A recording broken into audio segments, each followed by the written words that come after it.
So C++ code to visualize the use of iterators.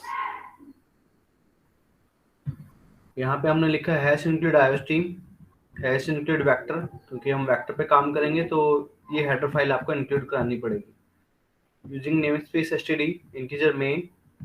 उसके बाद हमने यहाँ पे डिक्लेयर किया है a is a vector of integer data type. ठीक है, उसके बाद अब क्योंकि ये जो हमने डिक्लेयर किया है तो ये जो a वेक्टर है वो आपका एम्प्टी वेक्टर है, इज एन एम्प्टी वेक्टर। अब इसके अंदर हम कुछ एलिमेंट इंसर्ट करना चाहते हैं तो हम पुशबैक कमांड का यूज करेंगे। पुशबैक ये क्या करेगी कमांड, वेक्टर को ऐड करेगी इन the end of the vector. ठीक है, अभी यहाँ पे ये एम्प्टी है, सो फॉर आई की वैल्यू ये हमने लिखा फॉर इंटीजर आई की value 1, I is less than equal to 7, I plus plus A dot push back I. ठीक है, सो जैसे ही आई की वैल्यू 1 होगी तो ये क्या करेगा, ए डॉट पुशबैक आई। तो जो आपका एम्प्टी वेक्टर था उसके अंदर इनपुट आ जाएगा, पहला वेक्टर जो आएगा वो 1 आएगा, फिर आई की वैल्यू इंक्रीज होगी और क्योंकि पुश बैक है तो ये लास्ट में ऐड करता जाएगा। सो 1 2 3 4 5 6 7 ये आपका वेक्टर आ जाएगा ए, लाइन नंबर 11 एंड 12 एग्जीक्यूट होने के बाद। अब हम इटरेटर का यूज करने वाले हैं। जैसे सेट के अंदर हमने डिफाइन किया था इटरेटर, वैसे ही हम यहाँ पे भी इटरेटर हम यूज कर सकते हैं। सेट एंड मल्टी सेट के अंदर हमने इटरेटर डिफाइन किया था तो वहां पे हमने लिखा था सेट डेटा टाइप, उसके बाद हमने लिखा था scope resolution operator, iterator and iterator का नाम ITR। ठीक है, एक रिवर्स इटरेटर भी होता है, वो भी हमने ऐसे ही डिफाइन किया था, set data type scope resolution operator. यहाँ पे हमें लिखना पड़ता है reverse iterator, reverse underscore iterator, फिर यहाँ पे आप लिखते हैं इटरेटर का नाम जो आपको वेरी कराना होता है।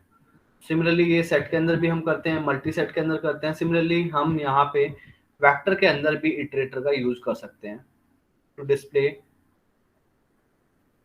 और to modify the elements of a vector. तो वेक्टर के अंदर हम इटरेटर कैसे डिफाइन करेंगे, तो यहाँ पे हमें लिखना पड़ेगा वेक्टर, फिर data type, scope resolution operator, iterator and iterator का नेम। ठीक है, अब मैं ए जो वेक्टर है हमारा उसके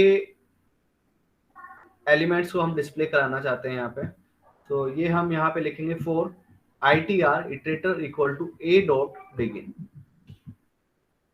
and semicolon iterator not equal to A dot end plus plus ITR cout one space and star ITR।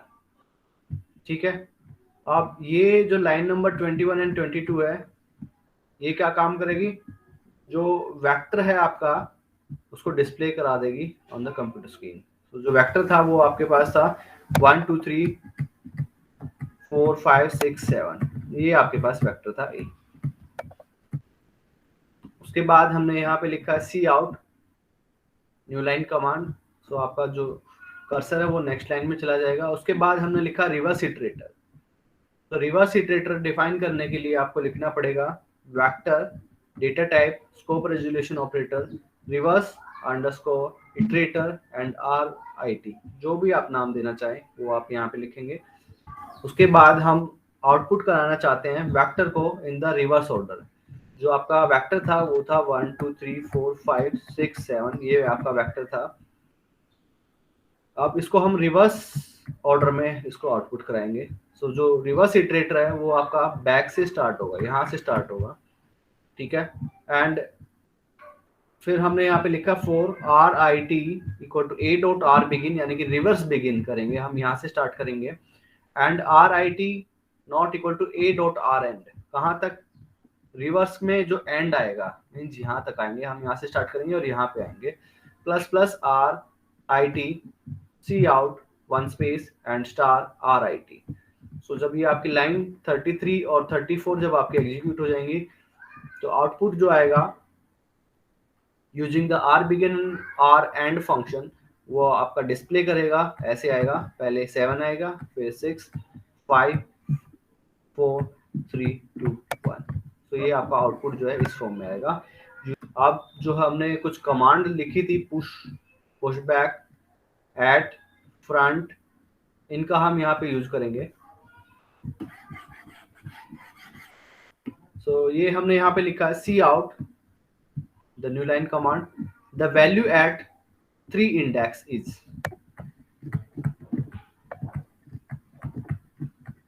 ये जो है वैल्यू स्टोर्ड है वेक्टर के अंदर, ठीक है। तो ये आपकी 0 पोजीशन होती है, 1 position, 2 position, 3 position, 4th, 5th and 6th। ऐसे ये आपकी यहाँ पे पोजीशन डिस्प्ले है यहाँ पे वेक्टर के अंदर, और इनके अंदर जो है ये वैल्यू स्टोर्ड है। सो ये कहता है कि the value at the 3 index, so index 3 पे। सो इंडेक्स कौन सा है यहाँ पे, इंडेक्स ये आपका 3 इंडेक्स है।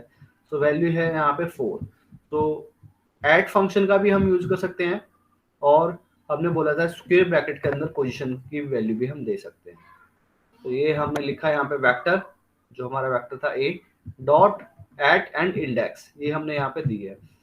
तो एट और इंडेक्स, इंडेक्स कौन सा 3, तो थर्ड पोजीशन में कौन सी वैल्यू स्टोर्ड है, तो वो है यहाँ पे 4। So it gives me the 4 value. Similarly मैं इसका यूज ना करके स्क्वायर ब्रैकेट का भी यूज कर सकता हूँ। So A within the bracket 3, यानी थर्ड पोजीशन पे कौन सी वैल्यू स्टोर्ड होगी, एट 4। सो दोनों के दोनों जो आपकी कमांड है वो सेम वैल्यू रिटर्न करती है, यानी कि इंडेक्स जो आपने दिया है उस पे कौन सी वैल्यू स्टोर्ड है वो आपको देंगे। उसके बाद है the first element of the vector A is a dot front. अब जो ए डॉट फ्रंट है वो जो पहली पोजीशन होगी, यानी कि 0th पोजीशन पे कौन सी वैल्यू स्टोर्ड होगी, वो वैल्यू आउटपुट हमें यहाँ पे देगी। So it gives me the 1 value, and the last element of the vector A is a dot back. तो जो लास्ट एलिमेंट होगा वेक्टर का मींस 6th पोजीशन पे, ठीक है। तो 6th पोजीशन पे कौन सी वैल्यू स्टोर्ड है, वो है 7। तो बैक जो है ऐड करेगी एलिमेंट को, ये जो आपने एलिमेंट दिया है 100 एलिमेंट ऐड होगा, लेकिन एंड में, वेक्टर के एंड में। अभी जो आपका वेक्टर है वो आपका ये है। अब जैसे ही आपने ये लिखा है, सो यहाँ पे 7th के बाद जो आपका नेक्स्ट जो पोजीशन आएगी वहां पे 100 वैल्यू स्टोर हो जाएगी 7th पोजीशन। तो C out after adding an element 100 in the end of the vector A, the set A is.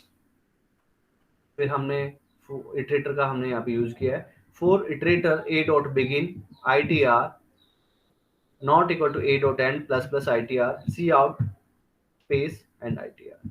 सो अब जो है वेक्टर के अंदर कौन कौन से एलिमेंट आएंगे वो हमारे पास डिस्प्ले हो जाएगा, 1 2 3 4 5 6 7 एंड 100, ये डिस्प्ले हो जाएगा। उसके बाद न्यू लाइन कमांड है, कर्सर जो है नेक्स्ट लाइन में जाएगी। फिर हमने यहाँ पे किया है एलिमेंट को डिलीट कराने का काम। तो अब यहाँ पे हमने लिखा ए dot pop underscore back. Pop का काम क्या होता है, डिलीट कराना होता है।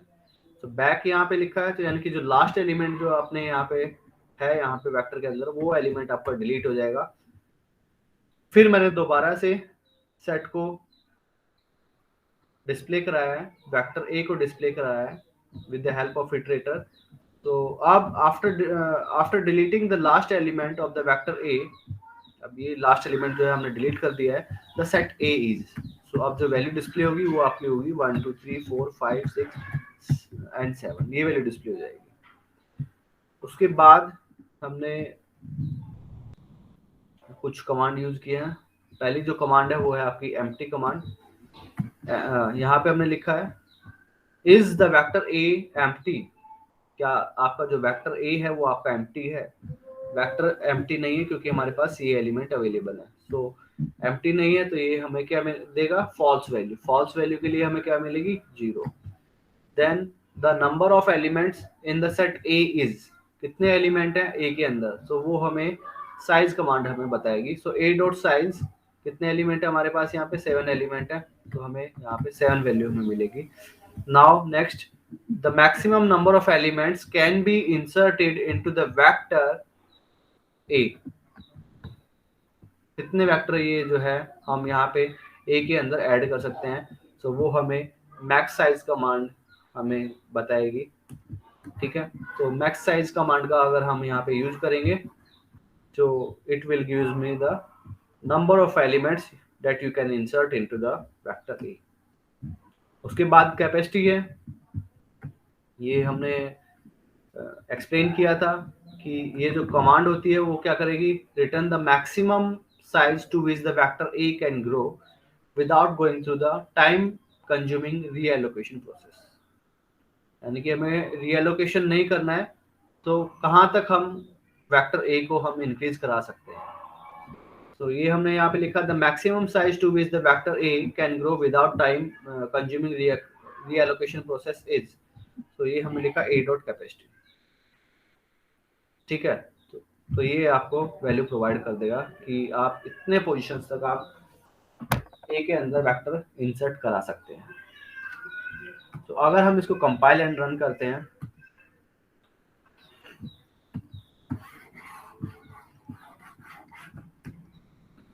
तो ये अभी कंपाइल हो रहा है,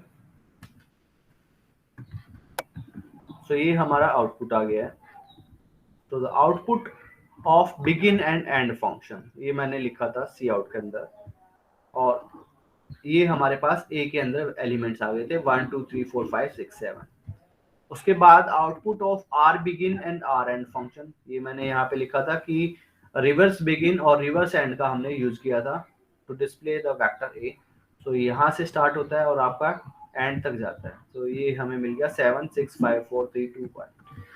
now the value at the 3 index, ये हम मैंने यूज किया था एट कमांड का, a dot at and position हमने दी थी, तो वहां पे वैल्यू आपकी थी 4। तो ये हमने 4 वैल्यू डिस्प्ले हो गई है।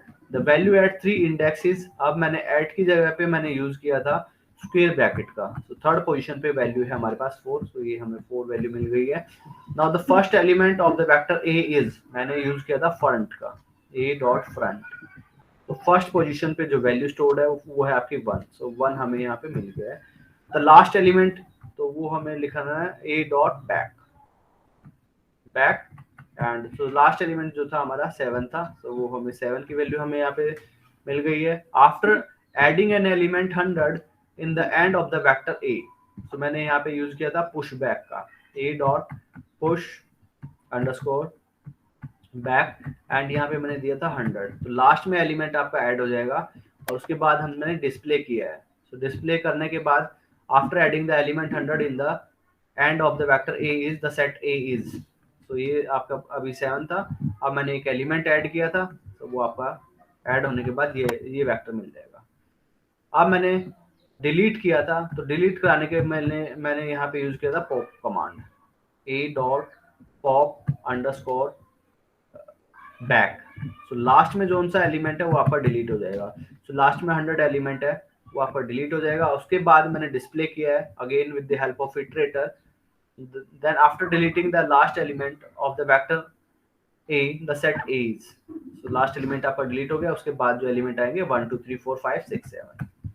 Now is the vector A empty, क्या आपका वेक्टर एम्प्टी है? नहीं, हमारे पास 7 एलिमेंट है यहाँ पे, सो ये एम्प्टी नहीं है, तो it gives me the false value, so it is correct. Now the number of element in the set A is, वो आपके पास 7 है, साइज कमांड का हमने यहाँ पे यूज किया है। Now the maximum number of element that can be inserted in the vector A with the help of max size command, इतने आप एलिमेंट उसमें ऐड कर सकते हैं वेक्टर A के अंदर। Now the maximum size to which the vector A can grow without time consuming reallocation process is 8। यानी कि अभी आपके पास जो वेक्टर है वो आपके पास था 1 2 3 4 5 6 7, ये इतने आपके पास एलिमेंट है, तो आप इसको 8 पोजीशन और आप इंक्रीज कर सकते हैं। ठीक है, विदाउट रीएलोकेशन प्रोसेस। अब इसके बाद अगर आपको ऐड कराने हैं 8 से ज्यादा एलिमेंट ऐड कराने हैं, तो वो आपका रीएलोकेशन प्रोसेस स्टार्ट हो जाएगा उसमें। तो ये है प्रोग्राम।